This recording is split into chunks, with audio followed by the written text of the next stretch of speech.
नमस्ते मंडळी, तुम्हा सर्वांचं खूप मनापासून स्वागत आहे आपल्या एका नवीन ब्लॉगमध्ये. तर पिकनिकवरून आलो आम्ही रविवारी रात्री आणि आज आहे बुधवारची सकाळ. आम्ही निघालेलो आमच्या गावी जाण्यासाठी, म्हणजेच कोकणात जाण्यासाठी. ॲक्च्युली मम्मी पप्पांचा ऑलरेडी प्लॅन होता, त्यांची तिकीटसुद्धा खूप आधीपासून काढून ठरलेली होती, बुक झालेली होती. पण माझं अचानक ठरलं, कारण का प्रसाद सकाळी कामावर निघून गेल्यानंतर कृष्णाईसोबत मी घरी एकटीच असल्यामुळे मला काही तेवढं शक्य झालं नसतं आणि एका पॉईंटला मग आम्ही दोघीसुद्धा बोर झालो असतो. त्याच्यामुळे म्हटलं चला आता मम्मी पप्पा निघालेच आहेत तर मी सुद्धा त्यांच्यासोबत गावी जाऊन येते, थोडासा मला सुद्धा ब्रेक मिळेल.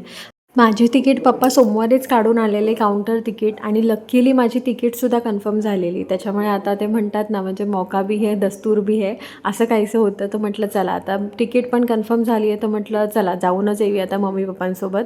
थोडंसं मलासुद्धा चेंज, कृष्णाईलासुद्धा थोडासा चेंज मिळेल.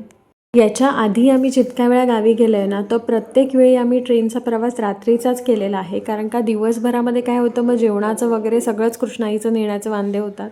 रात्रीचं कसं घरातून जेवून निघालं की दूध वगैरे रात्री ट्रेनमध्ये दिला की झोपून जाते ती, सकाळी उठलं की आमचं गाव येतं. पण यावेळेला तिकीट मम्मी पप्पांनी ऑलरेडी काढलेली त्यांच्या हिशोबाने, त्याच्यामुळे सकाळची ट्रेन होती. त्याच्यामुळे यावेळेला मला कृष्णाईचं नाश्ता, जेवण वगैरे सगळंच सोबत कॅरी करायचं होतं. ते थोडंसं मला एक टेन्शन आलेलं, पण काही नाही, ते सुद्धा व्यवस्थित निभावून नेलं कृष्णाईने. गाडीमध्ये मस्तपैकी जेवून खाऊन पिऊन कृष्णाई मस्तपैकी झोपून आलेली आणि आम्हीसुद्धा मस्तपैकी झोप घेतलेली, कारण का रात्री पण व्यवस्थित झोप झाली नव्हती आणि सकाळी लवकर निघायचं, त्याच्यामुळे लवकर उठणं झालेलं.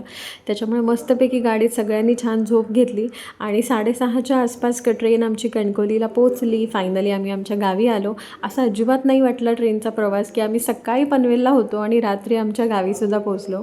आणि मस्त आम्हाला घरी पोचेपर्यंत साधारण 7:45 वाजले.